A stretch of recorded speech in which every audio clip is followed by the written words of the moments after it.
order is public comment. It looks like we have quite a few members.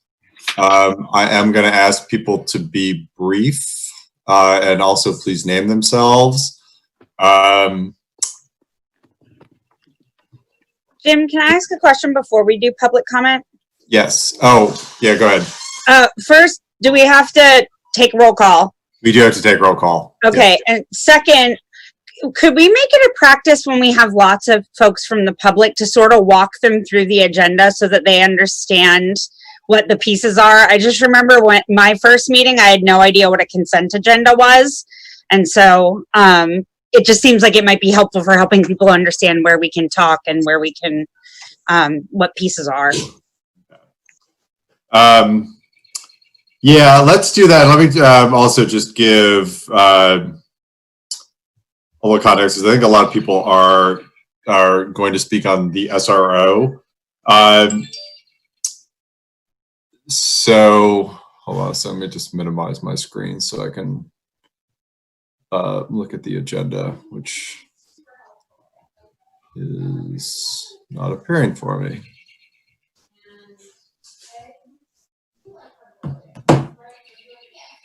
All right. Yeah, so I'll take roll in a second. We also want to amend the agenda. The executive session is not personnel. It needs to be, Bridget, could you help me with the language? It needs to be basically.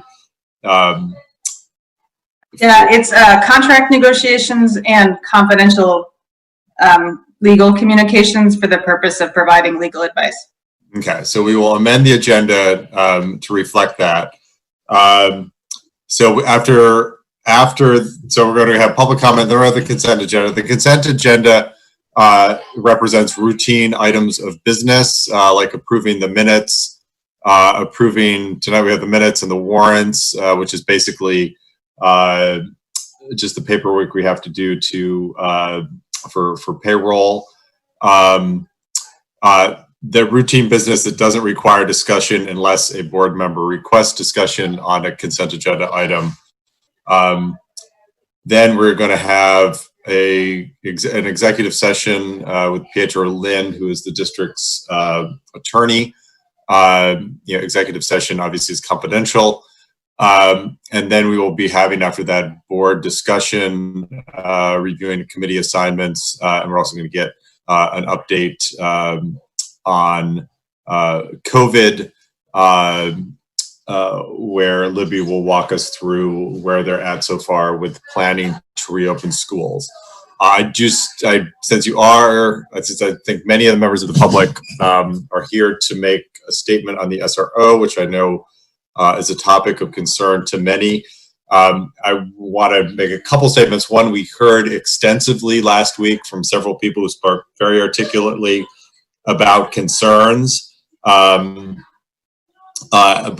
articulately and I think very thoroughly. So if you could please be brief, that would be of huge help. And then in terms of timing on that, this is something the board is very concerned about, both as a separate topic and also as part of the board's commitment to really tackling systematic racism in our schools. And we want to do it very thoughtfully. We will probably not seriously take it up until September when we start considering budget items. And the main reason, well, there's two reasons for that. One, in September was when we start thinking about budget items and how to allocate our resources. It's also when we have staff back at schools.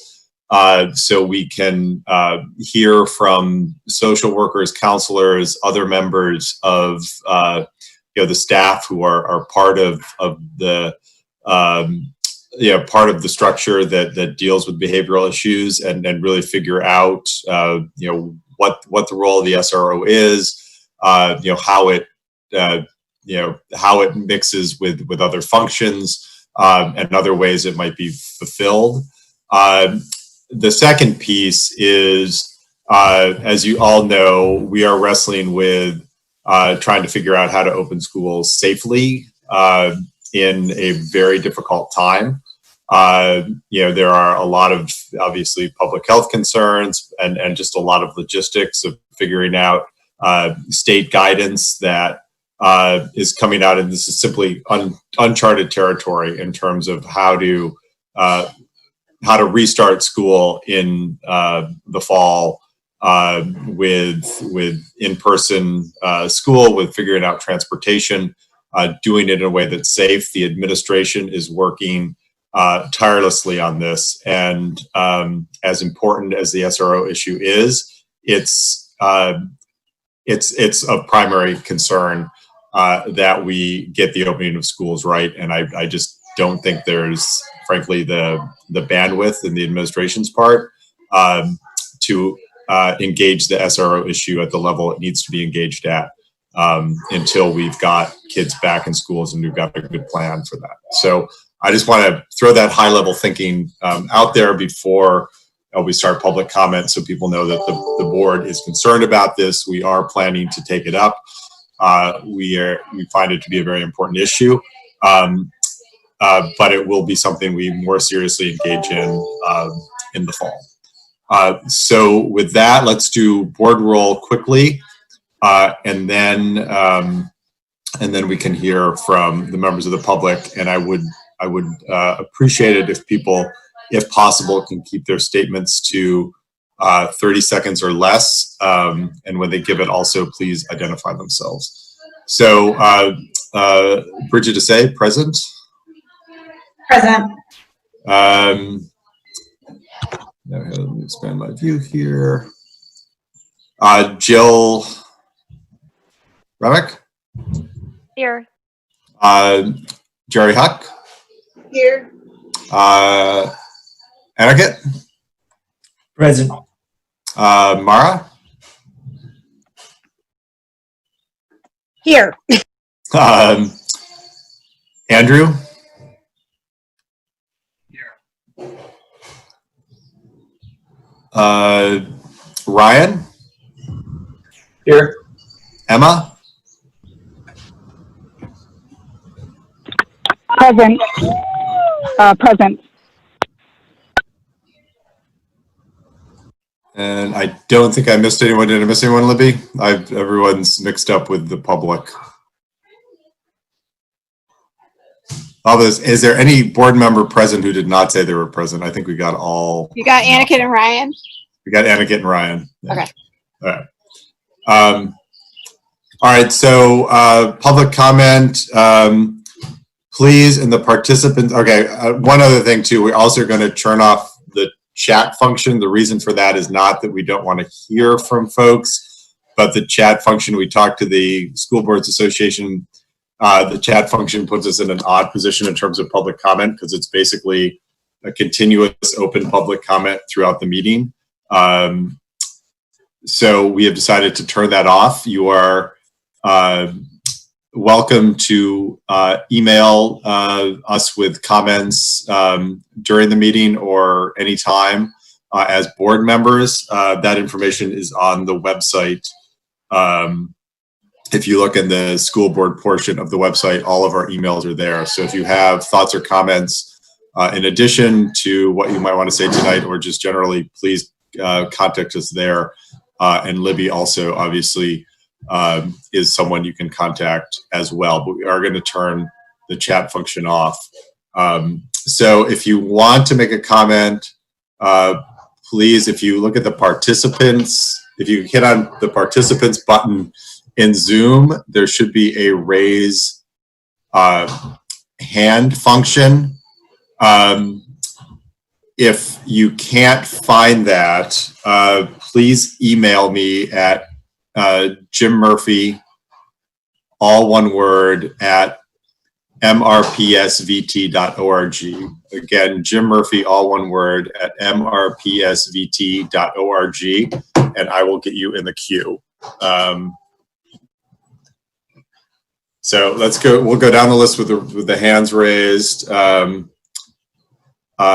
Carrie Brown, and even though I just said your name, please identify yourself as well for the camera. Thanks. Hi, thank you. I'm Carrie Brown. I am a Montpelier resident. I've lived here for 26 years. I have two kids. One graduated from Montpelier High School in 2017, and one is a rising junior at Montpelier High School. And I wanted to just briefly address the SRO question.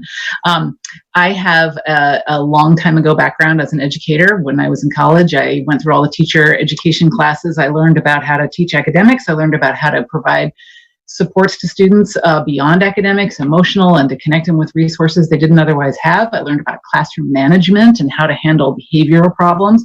And so I know that educators are equipped to deal with a whole host of issues beyond just teaching academics. And I had an experience about 15 years ago when, through my job, I had a reason to be at the Burlington High School during lunchtime in the cafeteria. And I witnessed a student have a verbal outburst, which the SRO who was there handled, and it got a little bit loud and raucous, and within about 3 minutes, the student was in handcuffs.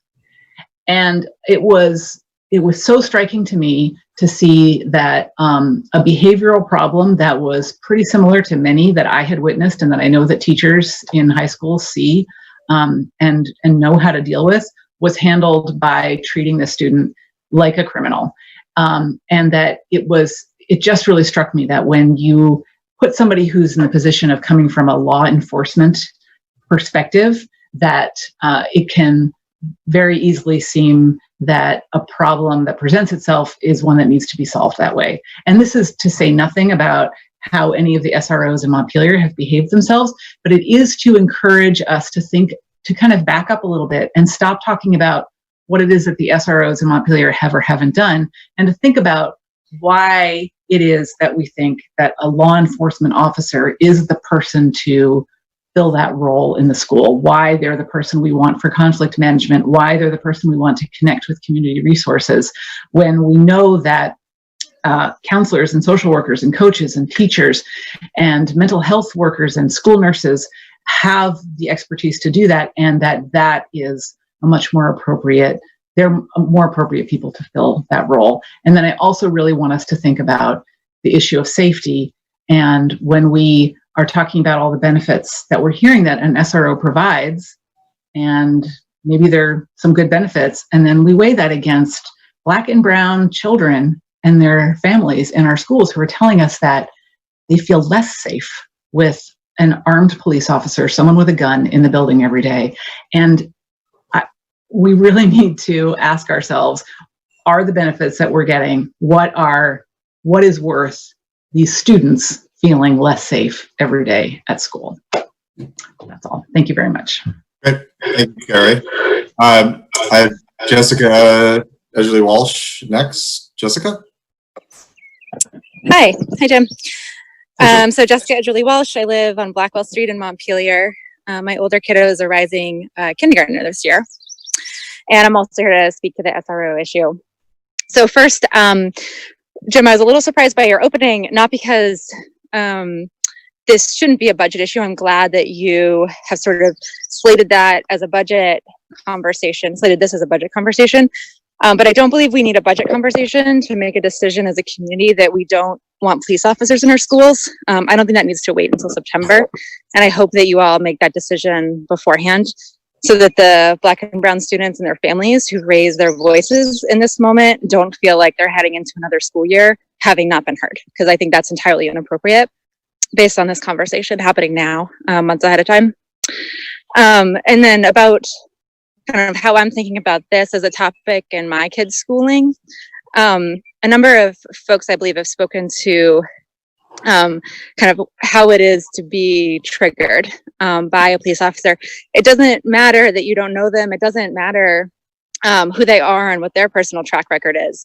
But if you're Black or brown, or statistics demonstrate that you are vulnerable whenever you're interacting with police, your parents have taught you how to manage that situation. Your parents have taught you that you need to be uneasy and you need to be on guard, that it's your job to recognize that police officer is going to see your brown body as dangerous and you need to de-escalate. And so even as you are afraid of what might happen in this moment and afraid that the person wearing the badge might not be safe for you, it's on you to keep your hands visible. It's on you to be slow and permissive and respectful. And so you walk into any situation where you see a police cruiser, you see lights flashing, you see a uniformed officer with that kind of unease and that kind of preparedness. And that doesn't change. That does not change when you're in school. In fact, it's the last place in the world we want our kids to feel that kind of stress.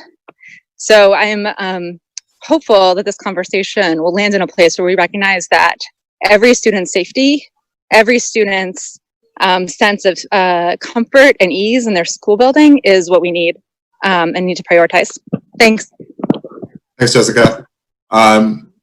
Sarah Parker-Givens. Hi, my name is Sarah Parker-Givens, and I'm a resident of Montpelier, and I'm here about the SRO issue. I am deeply concerned about the effects of having police in our schools. And I've been hearing that the purpose of having an SRO is to provide safety, to provide support, an extra set of eyes. While there are those who welcome SROs and experience benefits, some clearly do not. In fact, I am hearing quite the opposite, that the presence of police officers in schools is, in reality, creating an experience for some members of our community that feels unsafe and stressful, particularly for people of color.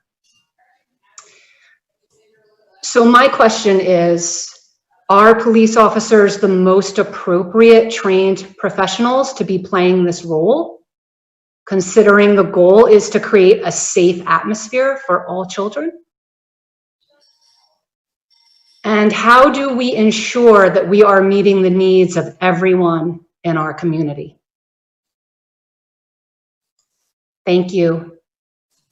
Thank you, Sarah. And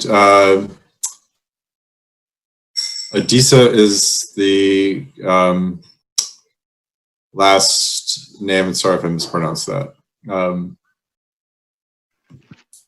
Hi, Jim. Although I actually support the members of the community that have spoken, I asked to speak not because of SROs, but because of the COVID plan.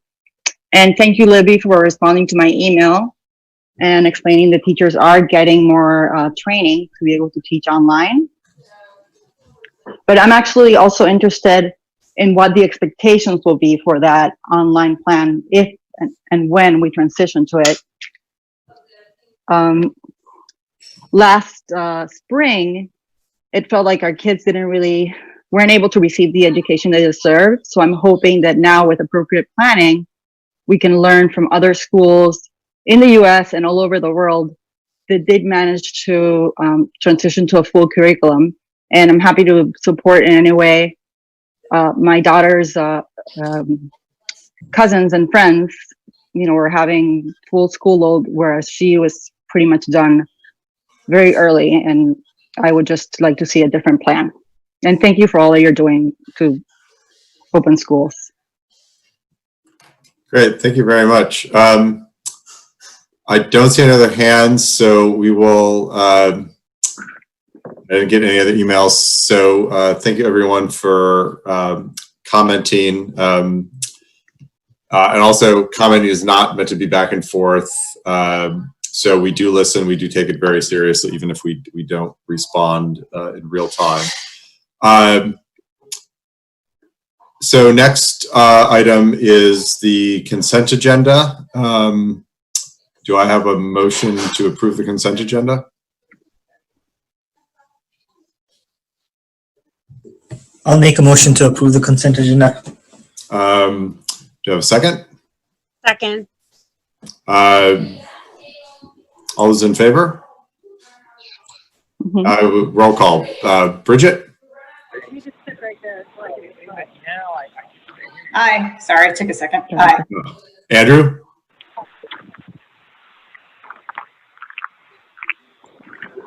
Andrew, yay or nay?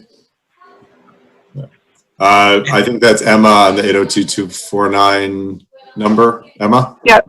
Yep. Aye. Jill? Aye. Aniket? Aye. Mara? Aye. Ryan? Aye. Jerry? Aye. I think that's everyone. Correct. Same consent agenda passes.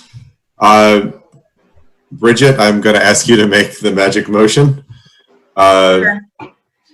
Sure, I can do that. First, since I got the mic, I just want to echo Jim and thanking everyone who is here tonight, and thank you for continuing to be advocates and for sharing your views with the board. To shift to something on a totally different topic. So we are having an executive session on two topics. It's contract negotiations and confidential attorney-client communications made for the purpose of providing professional legal services. For both of those, under the public meeting law, the board first needs to make a finding that premature disclosure of the topic would put the board at a substantial disadvantage. So the motion here is for the board to find that premature disclosure of the attorney-client communications and the contract negotiation discussions would put the board at a substantial disadvantage. So do I have a motion that... that was the motion. Someone just... That was the motion. Okay, do I have a second? I thought you were explaining the motion. Second. Bridget? We're gonna... Aye. Oh, sorry, any discussion? Bridget? Aye. Andrew? Aye. Emma? Aye. Jill? Aye. Aniket? Aye. Mara? Aye. Ryan? Aye. Jerry? Aye. And Jim, before we go in, it's all right. I've invited the administrative team to help with this conversation, as well as Heather Michaud, the Heather Human Resources Coordinator, and our central office administration. Okay, perfect. For the folks on the phone, to add to bureaucracy, not only do we have to have a motion that we have a reason to go into executive session, we then have to have a motion to actually do it. So can I have a motion to move into executive session? I move that we enter executive session for the purpose of discussing contract negotiations and confidential attorney-client communications with the board staff identified by the superintendent. Do I have a second? Second. That was Andrew, seconding. Bridget? Aye. Andrew? Aye. Emma? Aye. Jill? Aye.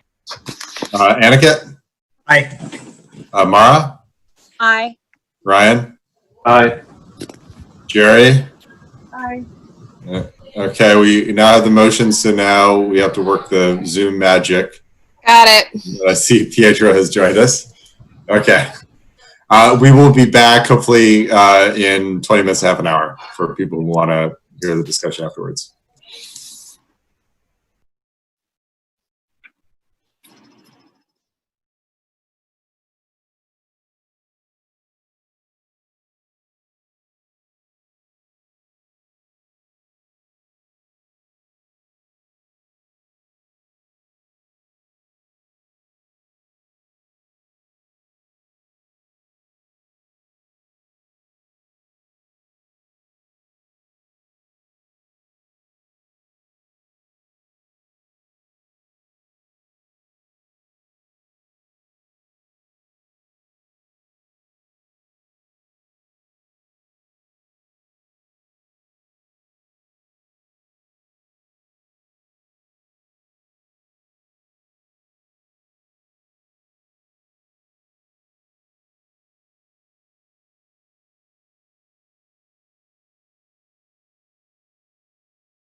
Find the agenda again. So I've got multiple screens and none of them are working for me at the moment. Well, first off, let's have a motion to appoint the committee that we talked about in executive session and do that formally. And then I actually think, if memory serves, we are talking about committees generally next. Okay, I've got the agenda. Do I have a motion to commit or appoint the, what did we decide to call it, Libby? Special committee? Thank you. Thank you, Bridget. Jill, looks like you were itching to make a motion. At least I saw your hand move. I was waving to Sebastian. Okay. I move that the board form a subcommittee of the board members to elaborate on some possible leave guidance for educators returning to the fall. Do I have a second? Second. Any discussion? All those in favor? I think we need a roll call, right? Oh, yes. Sorry. Jerry. Aye. Mara? Aye. Annika? Aye. Andrew? Bridget? Aye. Jill? Aye. Ryan? Aye. And Emma texted aye. Emma texted aye.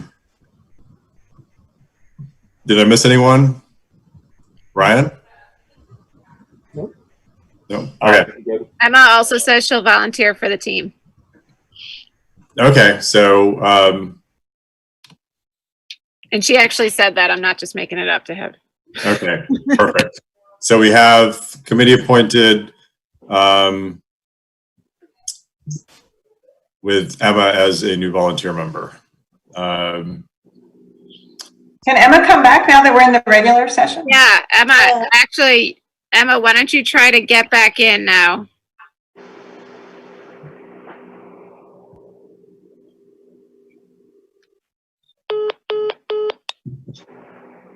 Are you back in? I'm waiting for C in the waiting room. Hold on.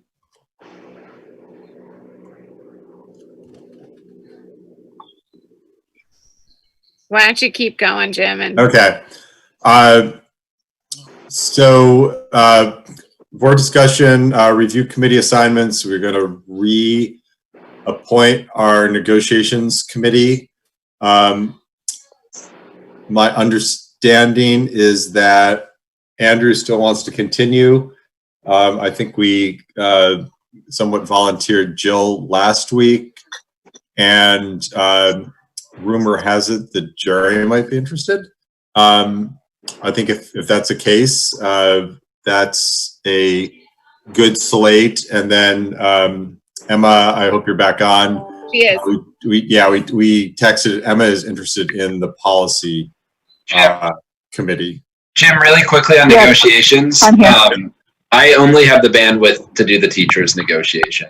Okay. I don't have the bandwidth to do the other two negotiations. I mean, you can put me back on, Jim. It's okay. Okay. The key thing is that we need new people on it to pass the torch in a sense. But Learn how to do it. I mean, I can volunteer for that. Nice. Thanks, Annika. great, thanks. So should we just create a team of all those members and then have them kind of pair up as necessary for the various unions? Or I think that's a great suggestion, Jim, because we have to regularly coordinate with each other and meet so that we're on the same page. So I think that's a great suggestion. okay. So I heard, and someone else has to make the motion, but I heard Andrew, Bridget, Jill, Jerry, and Annika. That's what I heard too. Okay. Does someone want to make a motion to to appoint those members to the Uber negotiations committee, and then amongst them, they will divvy up the various. I will make a motion to appoint. Oops, sorry. Oh, go for it. Did I come across? I'll make the motion to appoint to the negotiations committee the list that Jim had just read out loud publicly. Second. Any discussion? Okay. Andrew. Aye. Bridget. Aye. Jill. Aye. Jerry. Aye. Aniket. Aye. Mara. Aye. Emma. Aye. Am I missing someone? Yes, I am. Ryan Zajac, aye. Hi, Ryan. Yes, thank you. All right, and then could I have a motion to appoint Emma to the policy committee? So moved. A second? A second. Andrew? Aye. Bridget? Aye. Jill? Aye. Jerry? Aye. Aniket? Aye. Mara? Aye. Emma? Aye. Ryan? Aye. Great. Next on the board discussion is community values visioning proposal with Sue and Keisha. I think we just have an update on this, Libby. Excuse me. I got an email on that today. Okay. If I can be so bold, I would recommend that we push that off till the next board meeting, because we just got that communication today. So you guys can have a chance to read that and perseverate on it. The only really quick thing is that Emma and Keisha are also working with the city of Montpelier.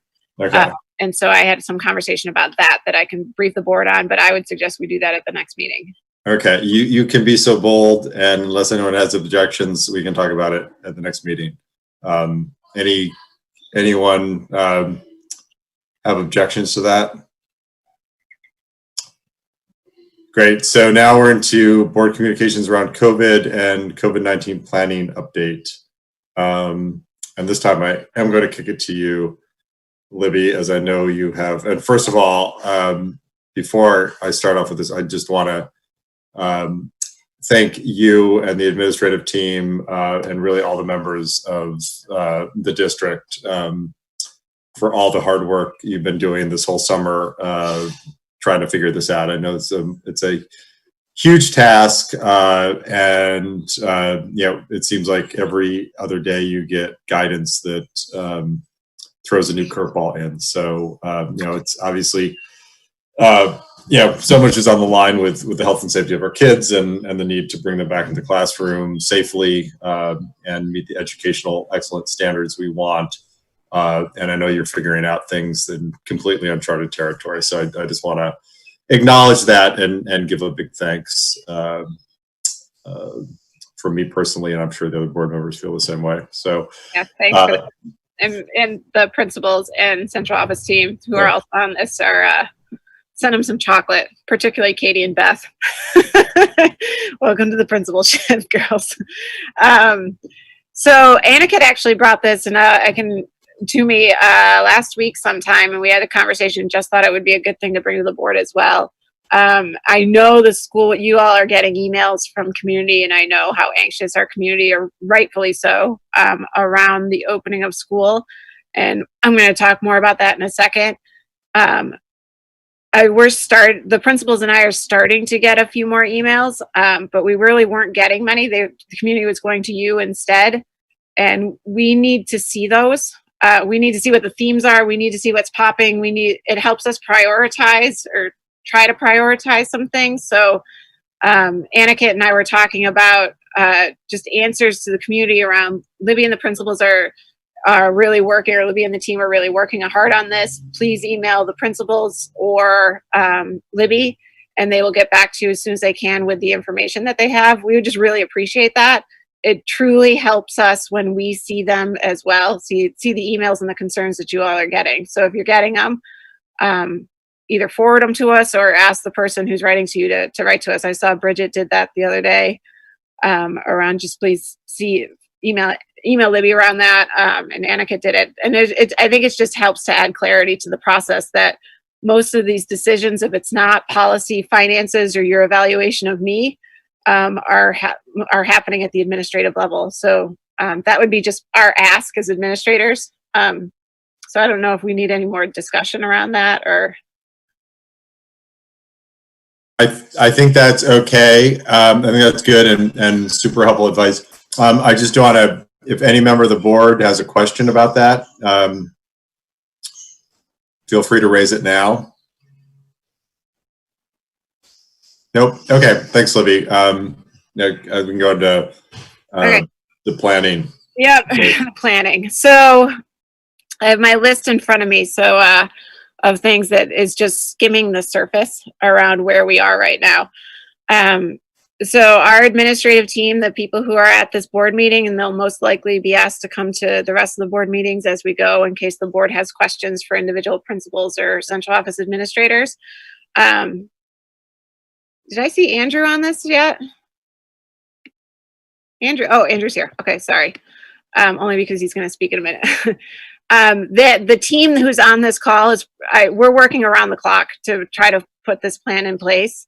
And there is no perfect plan. There just isn't. There isn't a way that we can solve this in a way that is good for everybody, including us. So this is quite literally the hardest thing any one of us has had to do.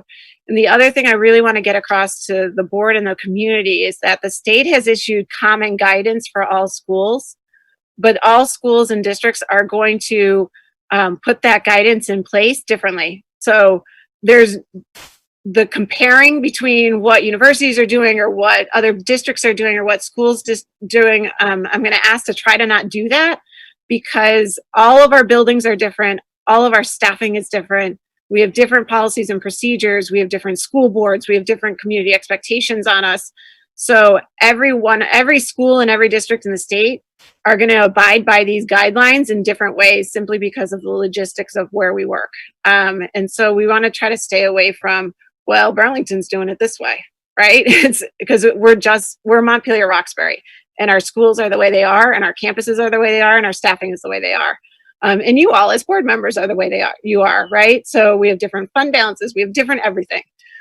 So that's just one of the pleas I have in this process.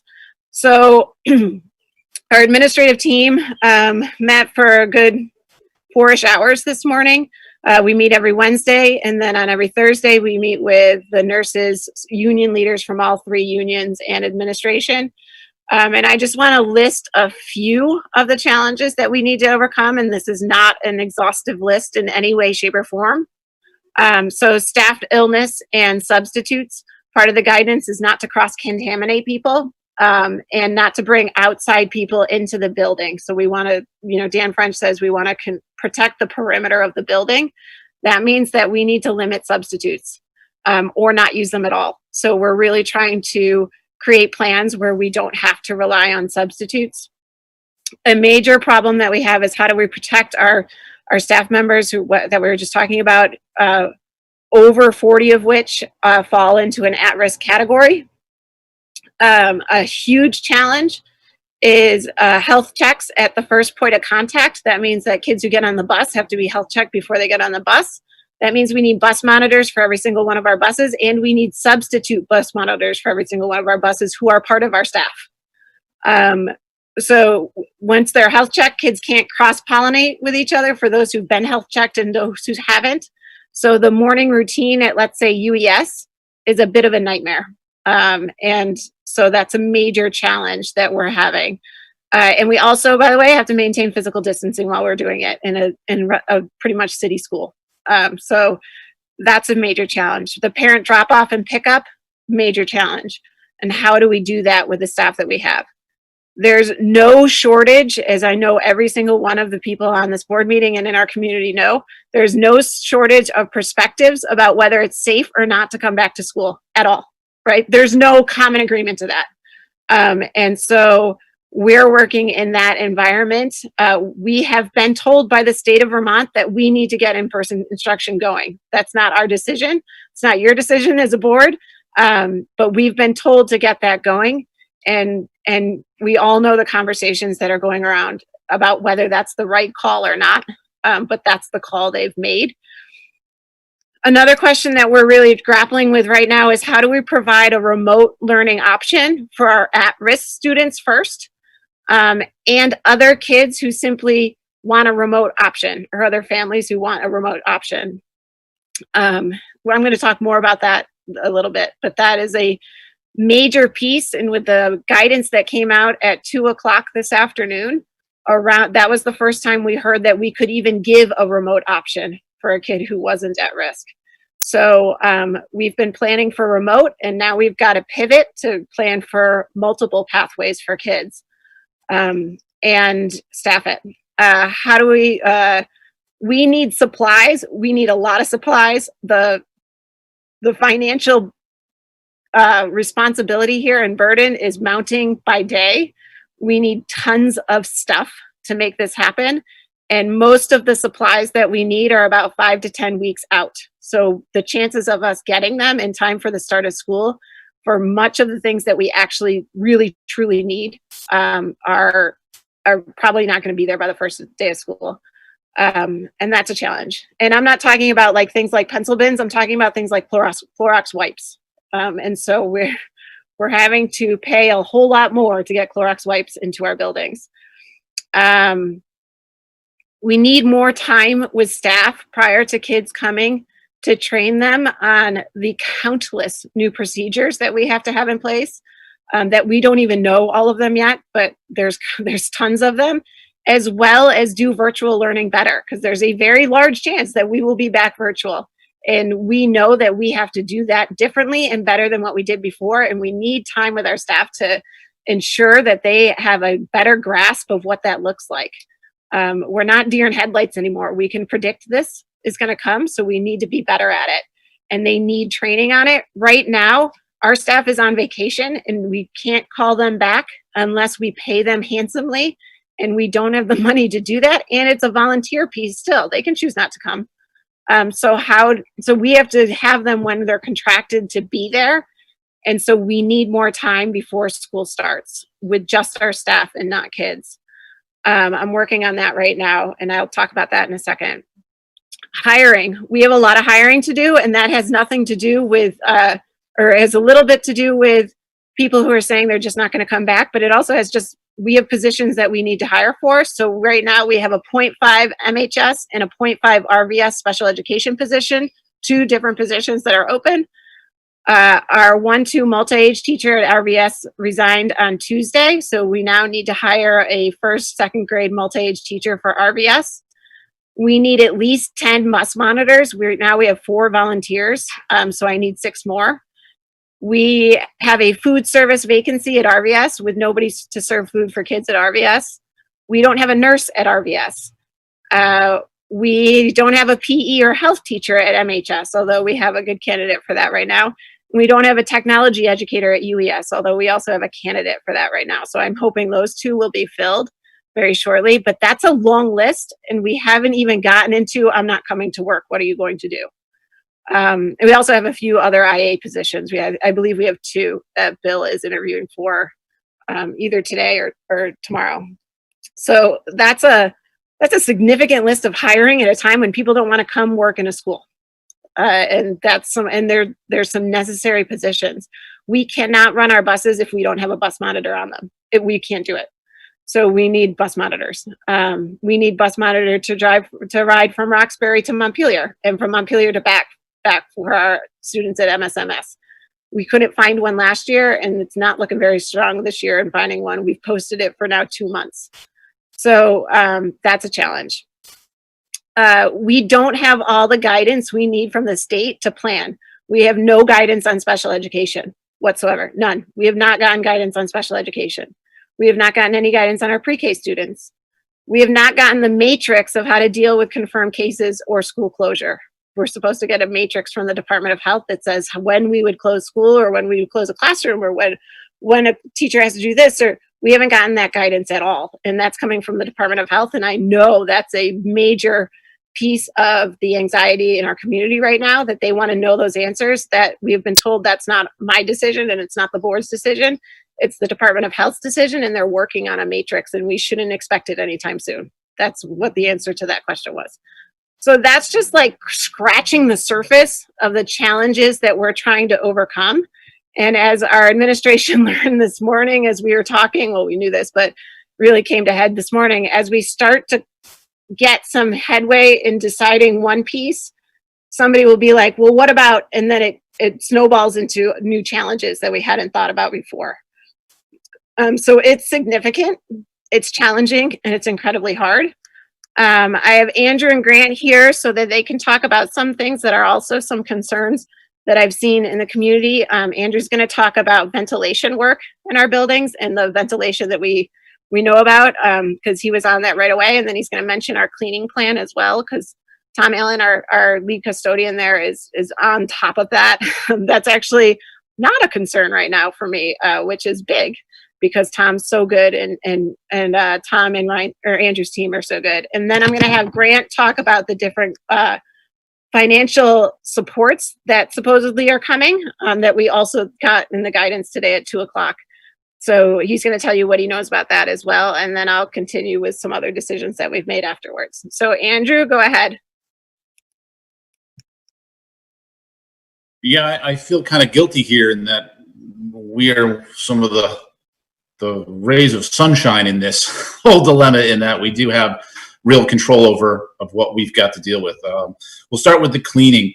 We're very fortunate that Tom cut his professional teeth at Fletcher Allen. So he is familiar with this and is he's the right man for the job. We are very, very fortunate to have him working for us.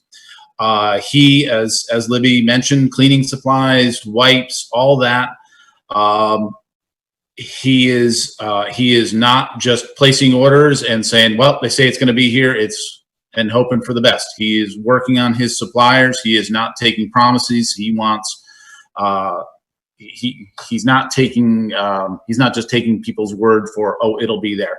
He's following up very diligently, and has a plan for supplies. Again,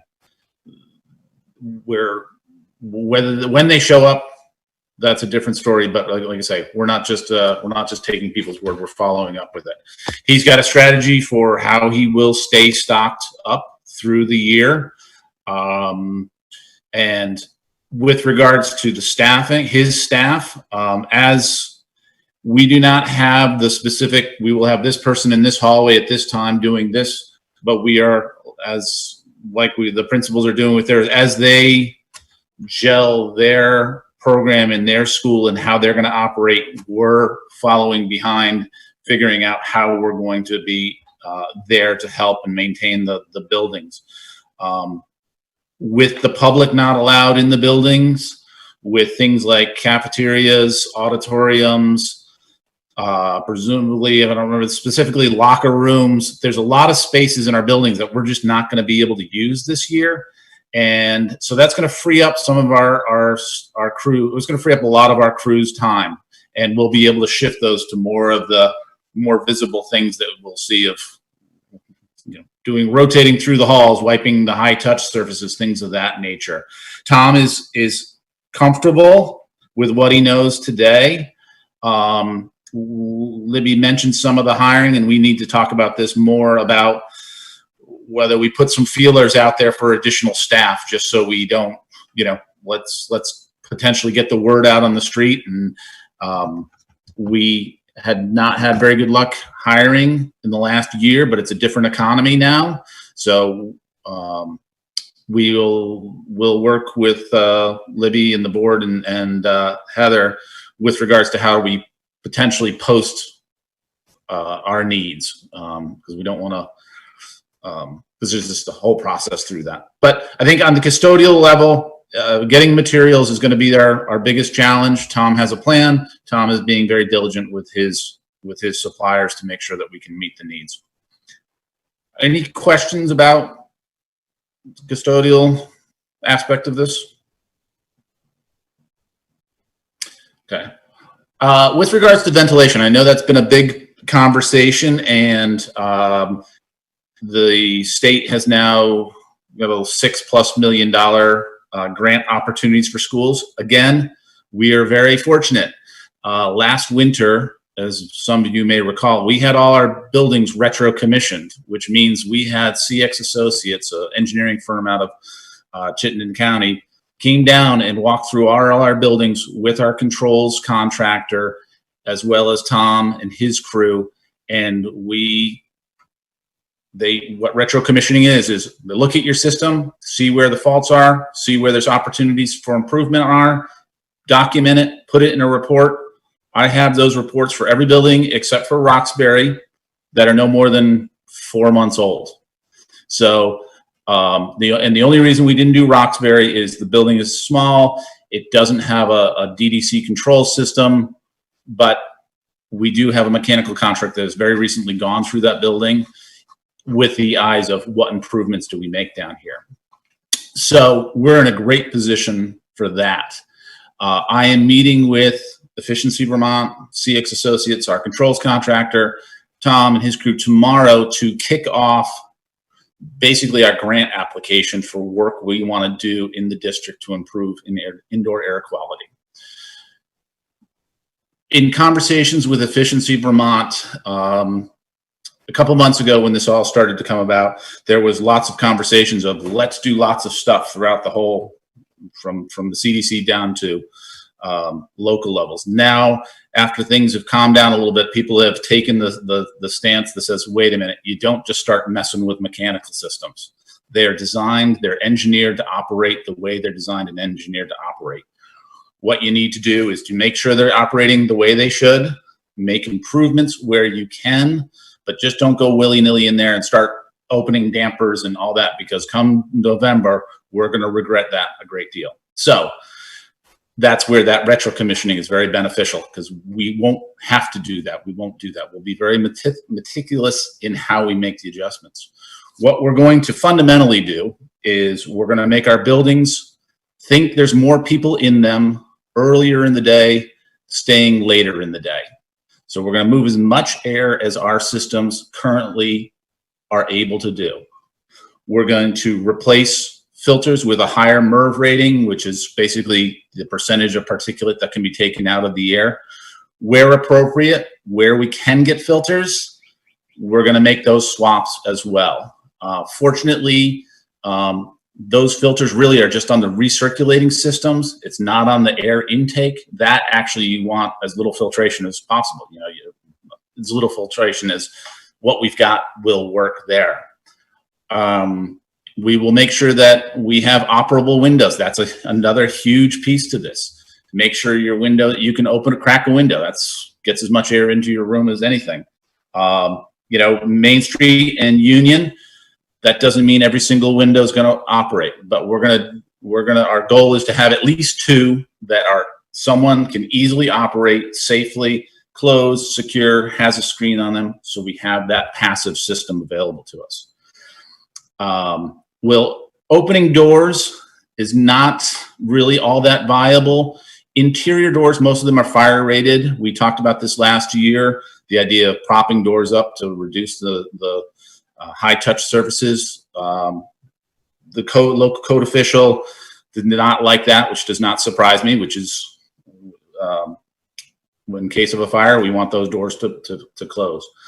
Outside doors, for security reasons, we won't be propping those up early either. But between getting our systems to work optimally, changing out filters the best we can, those MERV 13 filters, as you can imagine, they don't make them in every single size, and there is a huge demand for them.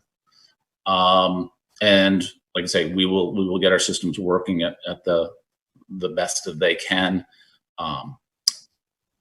With regards to this efficient, I call it efficient Vermont, with regards to the state's indoor air quality grant, there are opportunities for other pieces, air purifiers, really anything that we can think of and we can spend the money before January 1st is a potentially reimbursable expense.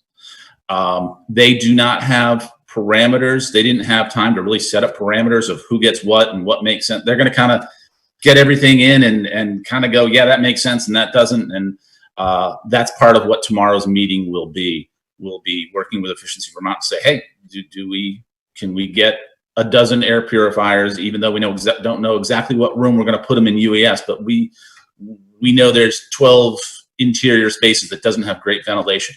Can we put down for 12? And they'll say, yeah, or they'll say, yeah, maybe you'll get 3, and we don't know yet. But we'll find that out tomorrow. The good thing about that grant and the work that we do is the buildings will only get better. It's going to be difficult to get contractors now, but we've got, again, for at least this slug of money, we've got until January 1st to spend it. So we may not have a whole bunch of air purifiers on day one, but maybe a couple weeks in we will. And a few weeks after that, maybe we'll have even more. That's where we stand with regard to ventilation. And we will write up something that we'll distribute that really explains the sort of notion of get what you've got working the best it possibly can and make improvements from there.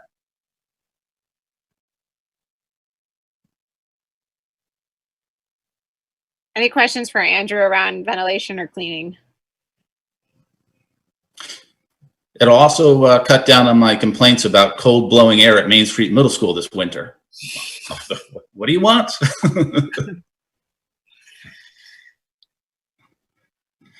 So we should have a pretty good handle next week as to, and I'm going to push for a lot. I mean, I don't want to be a hoarder, but I'm going to push for a lot.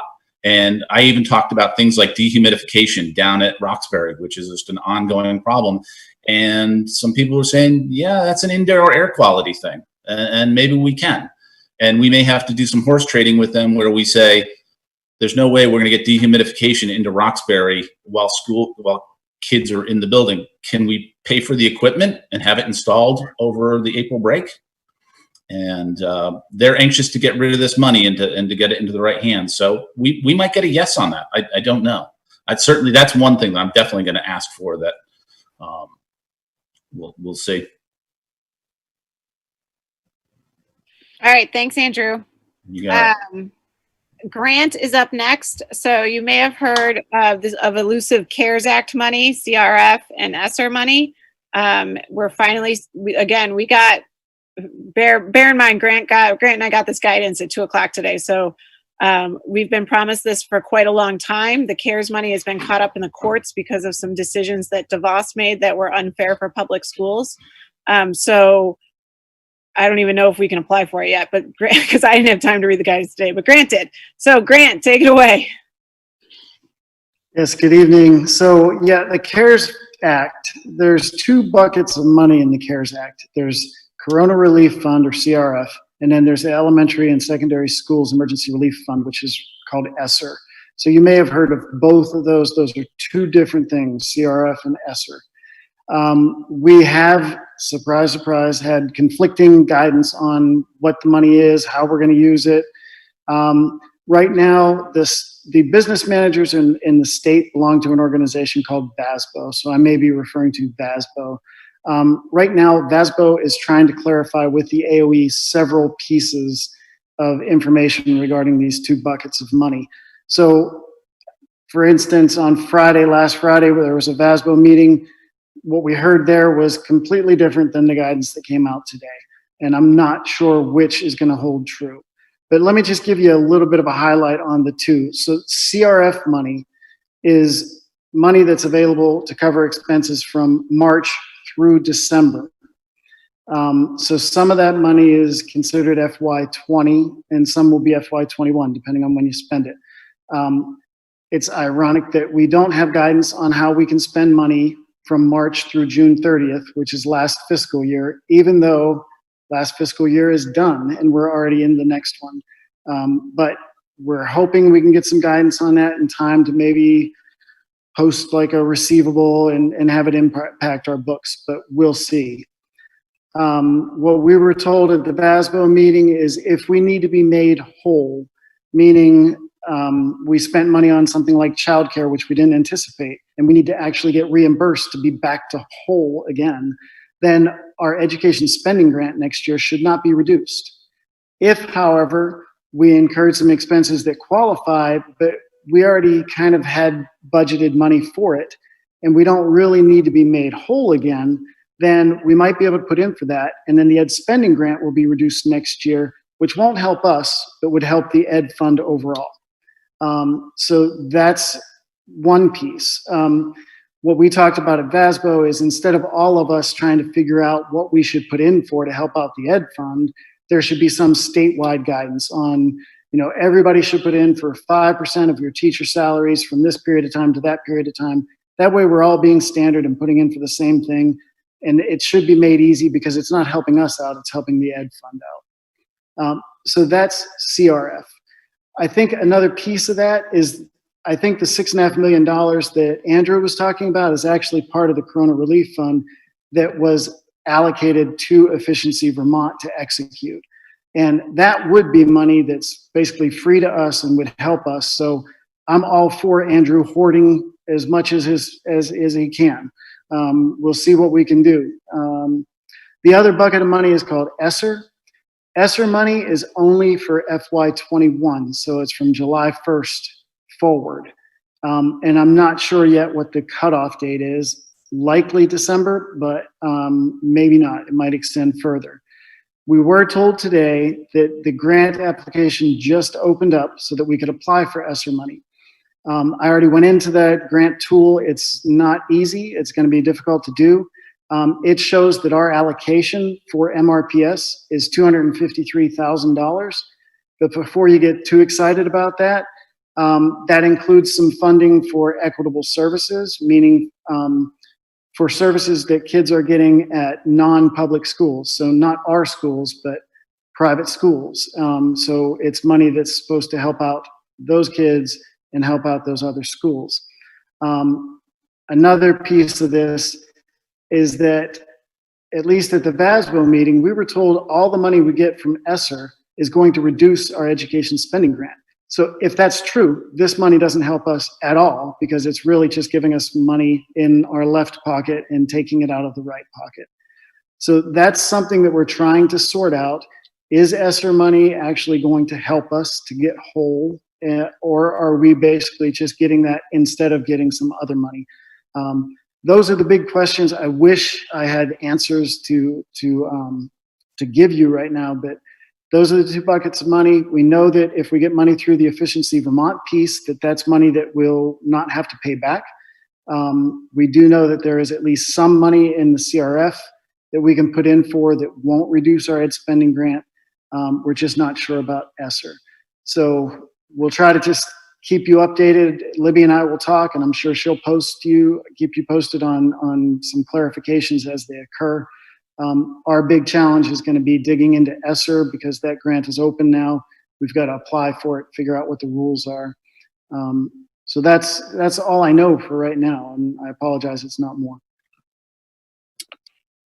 Any questions for Grant just on those grants?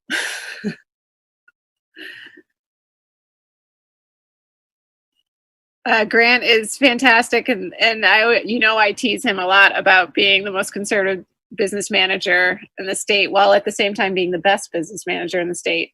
But because of his conservatism, we have a pretty strong fund balance that we save for a rainy day, and it is pouring right now. So we are hemorrhaging some money around needed supplies. So for instance, we just put an order in for 100 no-touch thermometers, and to the tune of $5,000 for that piece.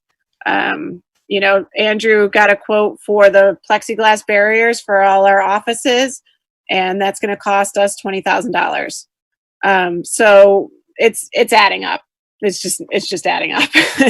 But we have the fund balance to cover those things. Libby, I just have a quick clarification for Grant on items like that. Grant, since those are items that weren't budgeted for, and the CRF is meant to cover items that weren't budgeted for, we can we, are you aware whether we can reimburse school coppers for those types of expenses, like no touch thermometers, etc.? Yeah, for everything that was not budgeted for, like plexiglass, personal protective equipment, we are putting a project code on that in the system so that at any moment, if we're asked to provide what our costs are, we can provide that and hopefully get reimbursed. And we should be able to get at least some money from CRF for that. I think we might be able to get most of it, in fact, but at least for the cost that we've incurred to date. I think moving forward, as everybody starts piling on to try to get the CRF money, I think the AOE is probably going to be challenged to come up with some kind of everybody's going to get 50% of what they put in for, something along those lines. But we should get something for those unanticipated and unbudgeted expenses. I'm just not sure it'll be 100%. Thank you. And Andrew, we've been hearing we're going to get reimbursed for that since March, and we don't even have an application to us yet. So I'll believe it's one of those things. I'll believe it when I see it at this point. Okay, so next up is me just naming some tentative and a few real decisions that have been made. And I want to stress tentative because of the changing environment in which we are in right now. Our leadership team think we're on a pretty good track here, but really we think we're on a pretty good track with these decisions, and they could change. So I want to make sure everybody's really clear about that. So this is a real one. The community can rely on receiving a message from me every Thursday, and principals every following Monday. So our website is consistently updated. Anna's a rock star on that, as well as our social media. But that's the communication pattern that we've agreed on as an administrative team. So me on Thursday as a district kind of message, and then more building specific information coming on Monday from the building principals, usually building off of what I've said. We work on those communications together as well. Our admin is working closely with our school nurses, our leadership from the 3 different unions. Principals are working really closely with what we call the Guiding Coalition in their buildings, which is a group of teacher leaders, to make decisions. And some of our kids are coming in to help us with these decisions, and parents as well for more local decisions in the building level. We're actively working on a later start date for students in August so we can have more time with our staff. I have been actively pushing our legislators and our Secretary of Education to make a statewide start date. Every one of us needs more time. That would require an act of our state legislature to reduce the number of student days from 175, which is what is in statute, to at least 170. So far, our legislature has been unwilling to do that. Our Secretary of Education has said that he's for that. He wants to do that, and he's working with legislative leaders to try to push that idea. We haven't heard that yet, which is why I've been kind of holding off on our own calendar, because I don't want to tell people twice. But our administrative team decided this morning that we'd get a later start date out to our staff and our families now. And if the state decides to make another decision, then the state makes that decision, and that's an added bonus. So as of right now, I'm working on making our start date for students August 31st, which would give us 8 in-service days versus 3. I still would like more time, but that's the amount of time I can get within my power as superintendent. What that does is we have 178 student days in our contract, and we have to have 175. So it's waiving those 3 days, much like we did in the spring or summer last year at the end of the year. It's just waiving it for the beginning of the year, and it's working with the regional colleagues that I have who we share the same tech center to swap some in-service days that were later in the school year to the beginning of the year. So October 9th is an in-service day. Currently, we've moved that in-service day to the beginning of the year. So October 9th will be a school day for everybody. And we've moved that to get more in-service time in the beginning.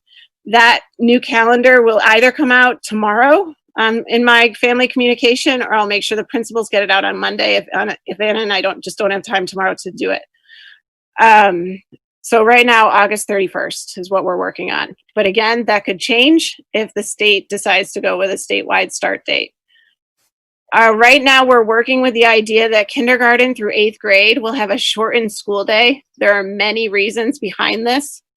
One is that when kids are in school, they need to wear a mask and they need to be in the same classroom, and they're pretty much at a desk, unless they can do distancing in a different way. We do have recesses built in and that kind of thing, but I think that's a lot asking our kids. And so a shortened day we're working on for that. Arrival and departure times will be very specific, and we will need everyone to adhere to them. We have an idea of what those will be, but we're still kind of ironing that out. So our busers will arrive first, and then our walkers, or people who don't take the bus, will arrive after the buses have already cleared away. There are so many challenges to this. As I said earlier, you can't cross-contaminate the kids who've been health checked.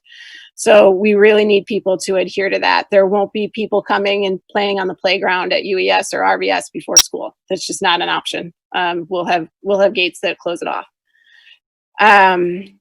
Part 2 and bridges are after school programs, and UES and RVS and MSMS is an offer too, are set to run for after school hours. Our principals will be working with those coordinators to make sure that we can do that, particularly with our shortened day. UES, RVS, and most of MSMS, with a little bit of shifting, can fit all the kids in classrooms with individual workspaces at 6 feet distance, which is what the guidelines require of us. We can do that. We have the furniture to do it. We have the room to do it. MSMS are 7-8 classrooms. A few of them are pretty small, so we have to move those 7-8 classrooms into other classrooms, or other rooms, which may become classrooms and not currently classrooms now. But we can do it. And they'll be 6 feet apart. They'll be in mass.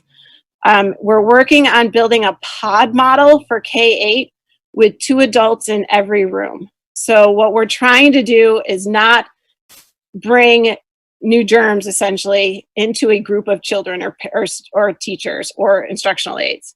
So if we have 2 adults, either a teacher and an aide or a teacher and a special educator or a teacher's and a special person in every classroom, that helps us with the need for subs, because if one person is ill or has a child who's ill and needs to stay home from work, then the other person can be the lead teacher for the day.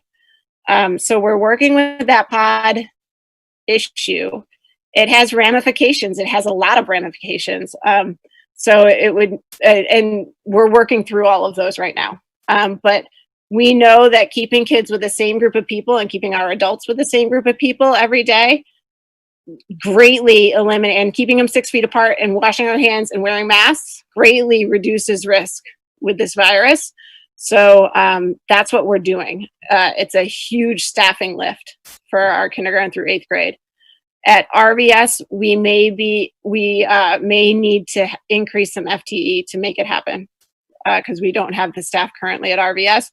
That may be a subject for a next board meeting as we're working through these decisions. UES and RVS will be scheduling recess for kids, but it will look very different than typical. It's not the whole 2nd grade going out to play. It will be one classroom out there with their bag of recess toys that is just theirs and not touched by anybody else. And playing on most of the structures will not be allowed because they're impossible to clean. So that beautiful new playground we have at UES, we may be able to use the swings. That's about it, because those are the easiest to clean. Food will be served in the classrooms. We're developing the process now for how families can order food, how our cleaning staff cleans it up, how we compost food, which is by law we have to, and all of those processes, and how we get the food to the kids and how we take it away. So we're working on that process now, but the food will be in the classrooms. We're not allowed under the guidance to use our cafeterias in that way. MHS, the high school, can't fit more than 13 kids and a teacher into a classroom. We measured it out today in every single classroom at MHS.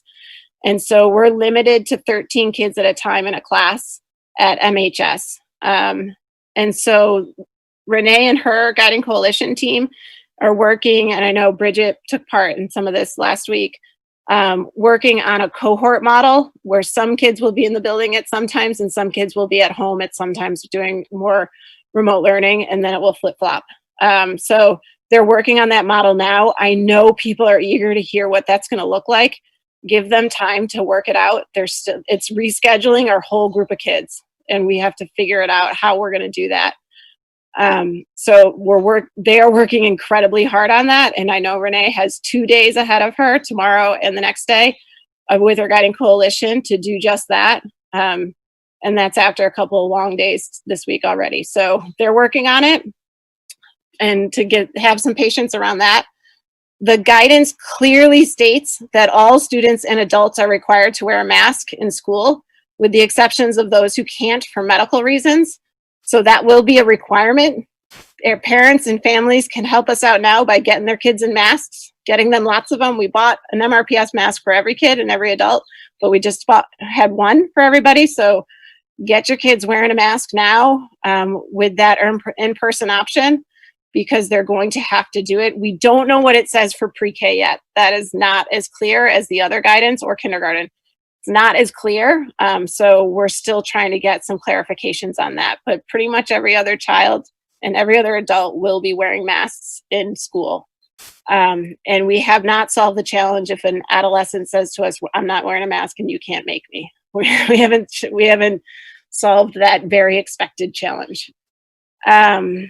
So those are some of the tentative and the real decisions that we've made. I'll stop right there in case the board has any questions around those. Questions for Libby?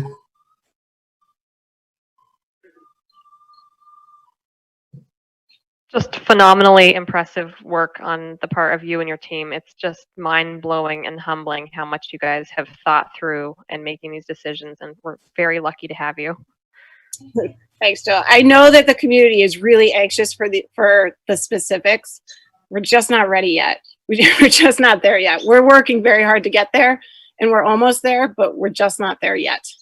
I also have to commend you in talking with friends who are teachers and friends who have kids in other districts. The level of communication, even though you don't have all the specifics ironed out, from both you and all of our principals so far has been tremendous. I mean, just saying, this is what we know, this is what we don't know, this is the direction that we're working in. It's just really helpful. And it lets people know that there are other people, like you're not just a superintendent, you're not just principals, you're people who are working on this. And so I thank you, and I know many people in our community do too. So yeah, but I got the best team around. They're awesome. They're awesome. Okay, so let's talk about remote learning a little bit.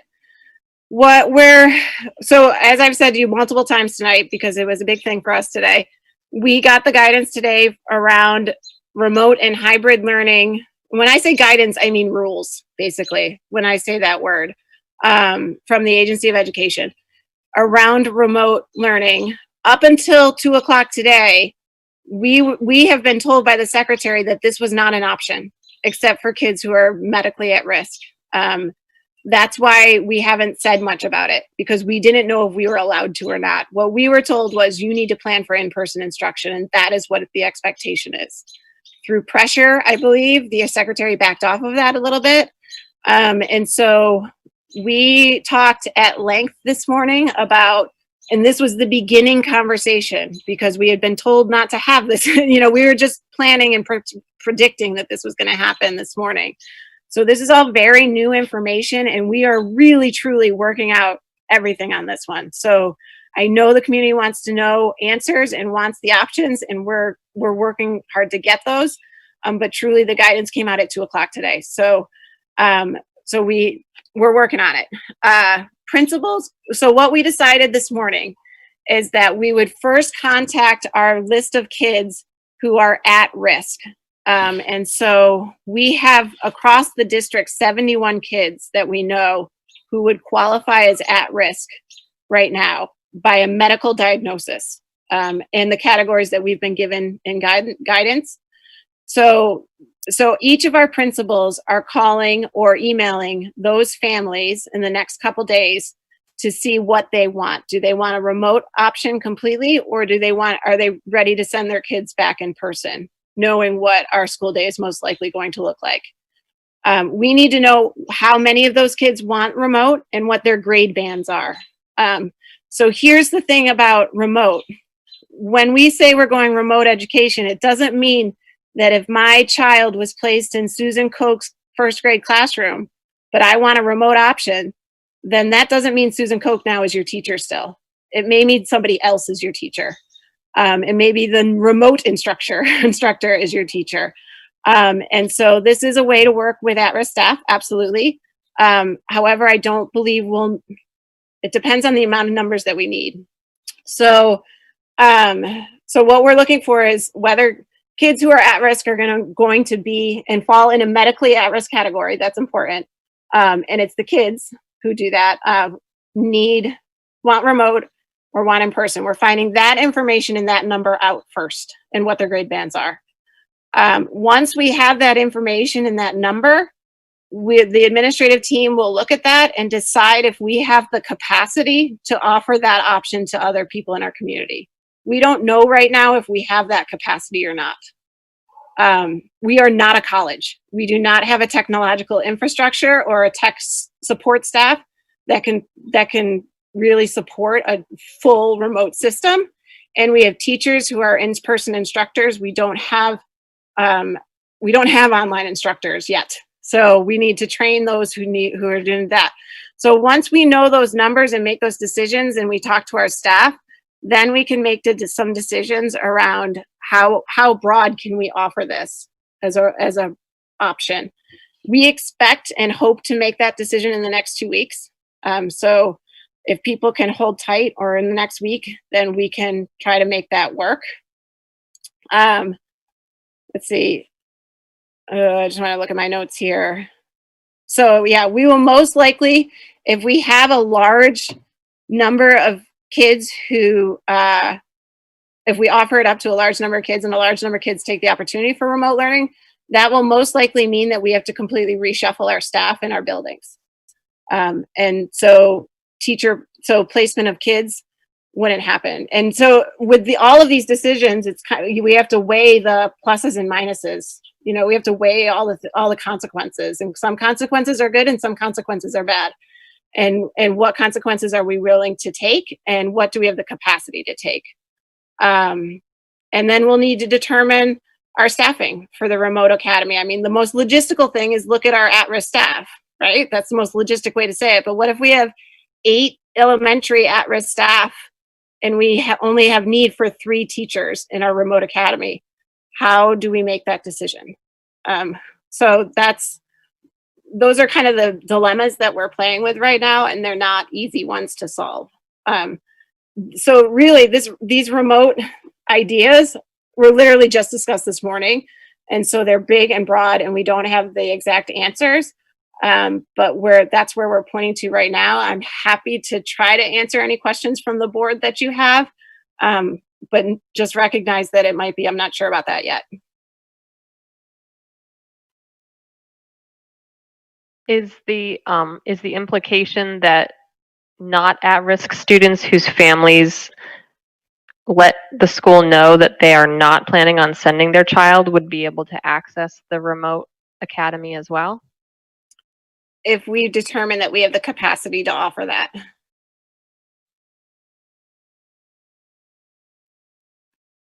Because remember, every instructor that we take away from our pod model in K-8 eliminates one adult who can be in those classrooms.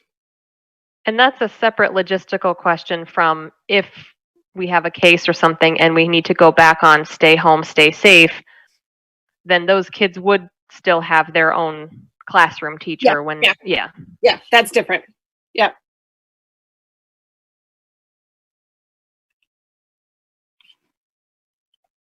Any other questions on potentials for remote?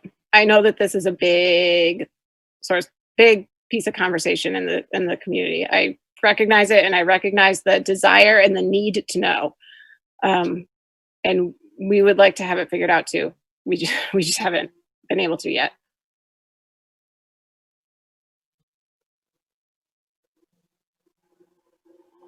All right, that's what I have for my COVID update tonight. Again, happy to take any questions about anything.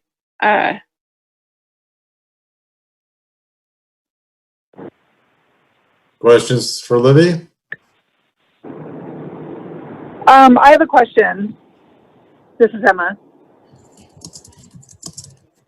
Go for it, Emma. Okay, sorry, I can't tell if people can hear me or not. Yeah, we can. Okay, so I'm wondering, I mean, I'm guessing at this stage, at risk means the actual student themselves is in an at-risk category. Are we looking at potentially expanding that to, let's say the student lives with a parent who is high risk or has underlying conditions? Would that child then also qualify to be in the hybrid academy or remote academy? I have to go back and look at the guidance at the definition, the first guidance documents that came out for the definition of at risk, because I don't know if a family member is on there or an immediate family member is on there. And the reason why I say that's important is because we don't have that information. We have information about our students, but we don't have information about their immediate family members. So if that is part of that guidance, if that, then we're gonna then they would, in my mind, be qualified for what we're planning right now, right? But we just have to find out, we have to figure out a way to get that information. But I have to go back in the guidance to see if that qualifies. Right now, we're really trying to prioritize our students who have that, who we know have that medical need. Okay, thank you.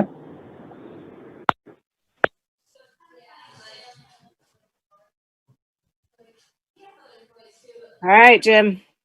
I've totally muted you all. I totally stumped you all. No, I think you've covered it. I mean, I can't reiterate how much we appreciate the amazing work that's been going into this and continues to go into this. I know this is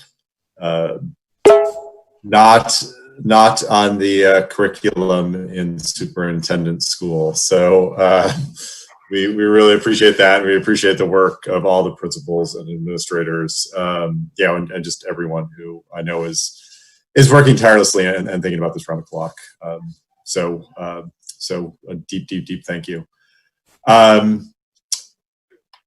We have an action item, two quick pieces, and then I think we can adjourn. Action item to vote to increase the nurse at RVS from 0.2 FTE to 0.5 FTE. Libby, you just want to give a quick reminder of the justification for that? Yeah.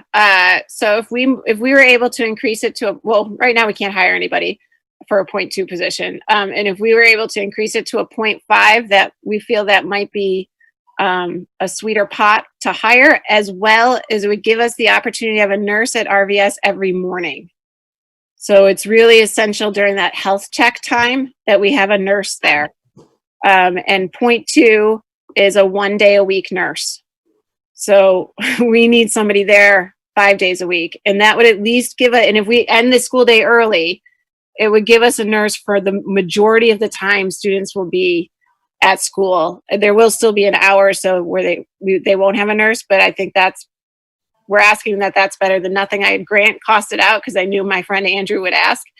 And it's his best guess at the cost is about $16,000 more than what we've budgeted for. Again,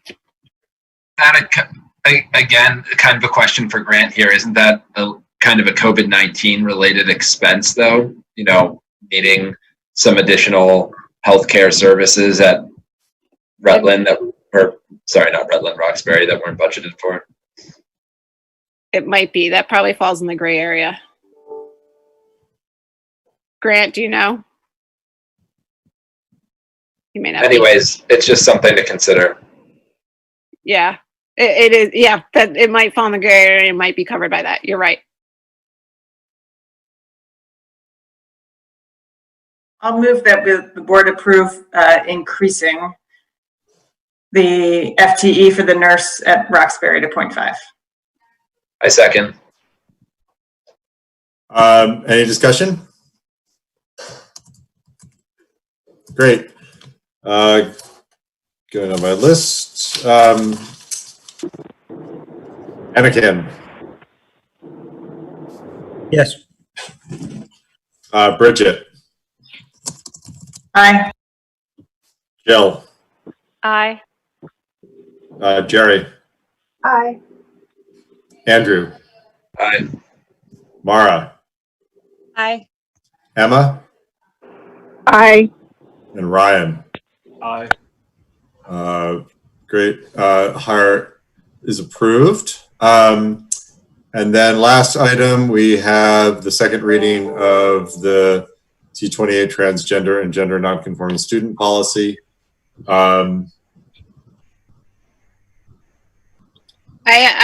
sent this to our social workers and guidance counselors to get some feedback on it, and they gave me a little bit of feedback for the policy committee. Can I just say those around a couple language things?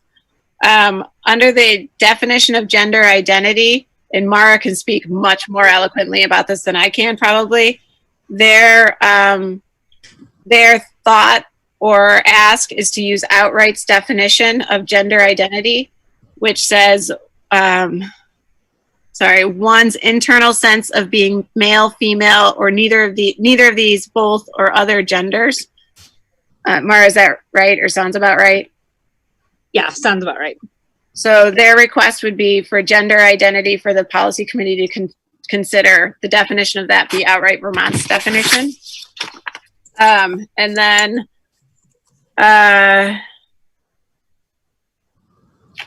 in the use of gender segregated facilities part in the second paragraph, they would like to make where it says transgender, trying to make sure my notes are right, to make it not just transgender, but anywhere it says transgender, make it transgender and gender nonconforming, because some students who are gender nonconforming do not consider themselves transgender.